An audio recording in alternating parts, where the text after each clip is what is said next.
저는 오늘 성남의 대장동보다도 더 큰 게이트로 여겨지는 동두천 생현 10블럭에 대한 문제점에 대하여 4차 발언을 하고자 합니다. 이곳은 도저히 이름을 남길 수 없는 구조의 택지개발지구 내 임대주택 용지가 토지 세탁을 방불케 하는 LH공사와 사인 간의 계약 조건을 빙자한 공공기관이 합류된 행정농단 게이트로 여겨지기 때문입니다. 여러분은 동천시가 조정지역으로 묶인 이유가 무엇이라고 생각하십니까? 20년간 임대주택 용지였던 생현 10블럭을 아무 조건 없이 분양주택 건설 사업 승인을 해준 것이 공정하고 정당한 적극 행정이라고 생각하십니까? 이것은 공정하지도 정당하지도 적극 행정도 아닌 토건 세력 배불리는 특혜 행정인 것입니다. 그 이유는 대장동 특혜 비리 의혹은 이익을 남길 수 있는 구조에서 주주 구성과 수익금 배당 방식의 설계에 문제가 있었다면 동두천 생현 10블럭은 택지개발지구로 서민들의 주거 안정을 위해 개발 원가 또는 최소의 이익으로 서민주택을 공급해야 하는 정부 주도개발 목적용 택지인 것입니다. 생현 10블럭은 당시 택지개발촉진법 제19조에 따라 시행사가 택지를 공급받은 날로부터 3년 내에 승인된 용도에 따라 주택 등을 건설하여야 한다라고 명시되어 있었으며 시한 내 주택을 건설하지 않는 택지는 환매할 수 있도록 되어 있었지만 LH공사는 20년이 넘도록 관리를 소홀히 하며 방치해 주민의 주거안정 기회를 박탈한 것도 모자라 명확하지 않은 동남주택과의 계약서상 위법적 특약사항을 이유로 LH공사의 법적 권한이 불분명한 6억 4,400만 원의 부당 이득을 챙기며 동남주택의 매매 계약 조건을 그대로 20년 9월 지행 파트너스에게 승계를 해 주었습니다. 그리고 동남주택은 당시 57억 9천만 원에 매입한 임대주택 용지를 20년 이상 아무런 행위도 하지 않고 가지고 있다가 20년 9월 28일 지행 파트너스에게 167억에 매각을 하고 109억 1천만 원의 이득을 챙겼습니다. 공공개발 택지로 이익 구조를 낼 수 없는 임대주택 용지를 LH공사가 지행 파트너스에게 그대로 승계를 해주며 동남주택이 땅 장사를 할 수 있도록 조장 또는 묵인해준 결과를 초래했다면 공공기관의 본분을 망각한 직권 남용은 물론 범죄 사실에서 벗어나기 힘들 것입니다. 이렇게 공공택지를 취득한 지행 파트너스는 택지비를 220억으로 분양가를 산정했으며 그로 인해 동부 센트럴빌은 평당 1,020만 원이라는 동두천 최초의 고분양가를 기록하며 16대 1의 경쟁에도 분양 당일 완판되었습니다.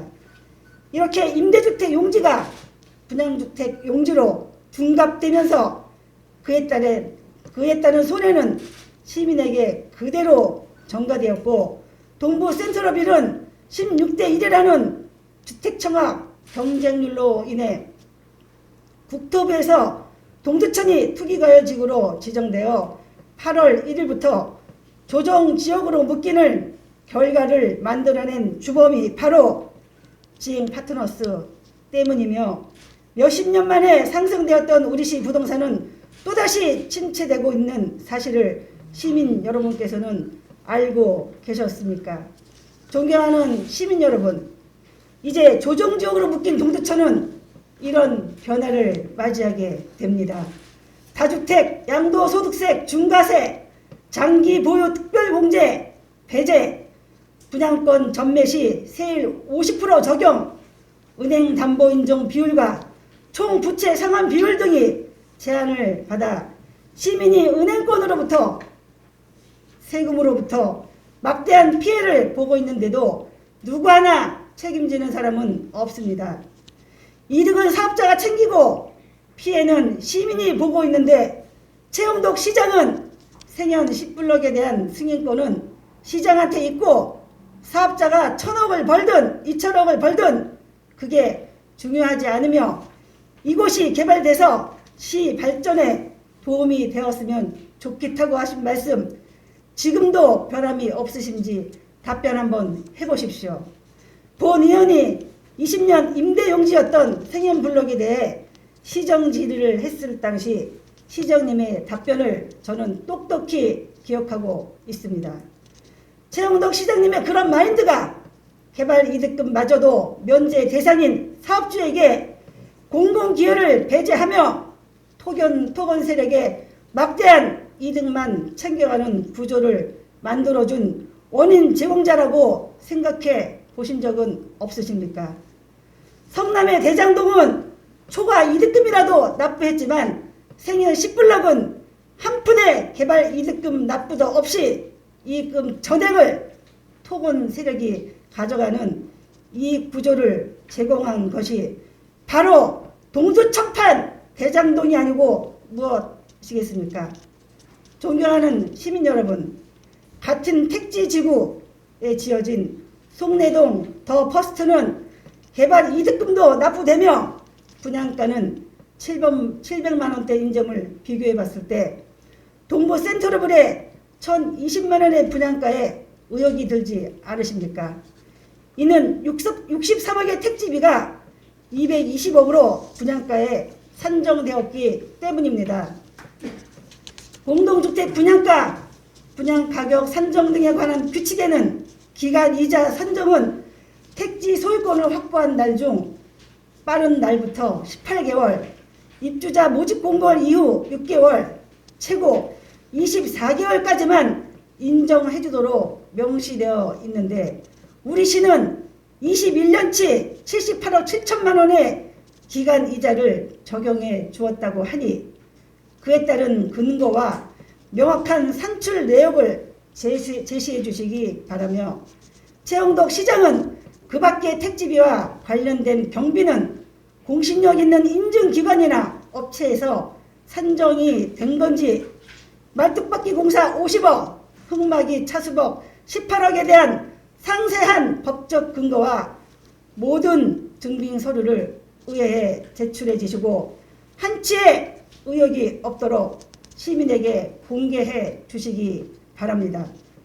존경하는 시민 여러분, 이번 동부 센트럴빌 주택건설 사업 승인은 분양주택 토지 사용 권한이 충족되지 않은 상태는 물론 신탁법에 따른 신형부동산 신탁의 토지 사용 승낙서 제출도 받지 않고 일사천리로 선 승인 절차를 주도해 준 우리시 특혜 행정으로 시작된 것입니다.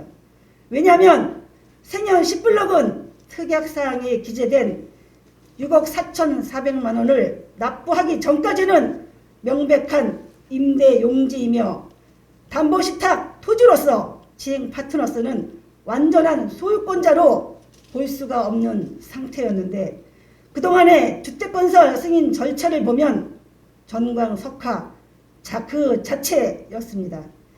20년 9월 지행 파트너스가 생현 10블럭을 매입 후 26일 만에 건축심의 신청, 그 후 21일 만에 건축심의위원회를 개최했으며 20년 12월 30일 주택건설 사업 승인 신청, 21년 3월 15일 최종 승인, 총 5개월 14일 만에 1인 법인의 시행사 경험은 전무하고 자본금 3천만 원인 지행 파트너스에게 분양주택 건설 승인 절차가 이렇게 일사천리로 진행될 수 있는 것인지, 이는 이미 사전에 치밀하게 계획된 사업은 아니었는지 의심이 가지 않을 수 없으며, 주택 업무 절차의 특혜 의혹은 가중되고 있습니다.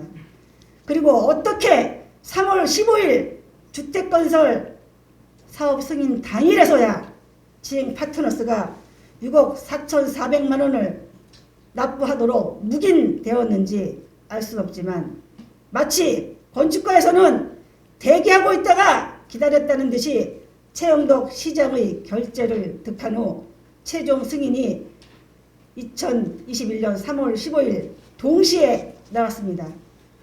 마냥 분양주택 용지로 심의할 수 없는 조건의 택지를 묵인한 채 본 사업을 추진해 주었다면 엄청난 특혜 행정이 되는 것이며, 직권 남용은 물론 직무유기에 해당할 수 있다는 것을 명심하시기 바라며, 최영덕 시장은 지금이라도 토건세력 배불리는 행정을 멈추시고 시민의 주거안정을 바탕으로 수분양자의 피해를 최소화할 수 있는 택지비 220억에 대한 분양가 상한제 심사비 적정성 여부를 재검토하여 분양가를 최대한 낮춰주시기 바랍니다. 시민의 원성이 증폭되지 않도록 사업자 혜택이 아닌 시민에게 혜택이 돌아갈 수 있는 시민 중심 행정을 펼쳐주시기 바라며, 생현 10블록은 이미 2012년 6월 당시 건축가는 분양주택 건설 사업 승인 불가로 최종 판단해 놓고 다시 왜 가능한 건진 알 수는 없지만, 본 의원은 생현 10블록에 대하여는 시민에게 혜택이 돌아갈 수 있도록 최선을 다할 것이며, 시민의 대표로서 한치의 양보도 하지 않을 것입니다. 최영덕 시장님도 그때그때 다른 행정이 아닌 목적에 맞는 누구에게나 공정한 행정을 추진해 주시기를 당부드리며 이상 5분 자유발언을 마치겠습니다.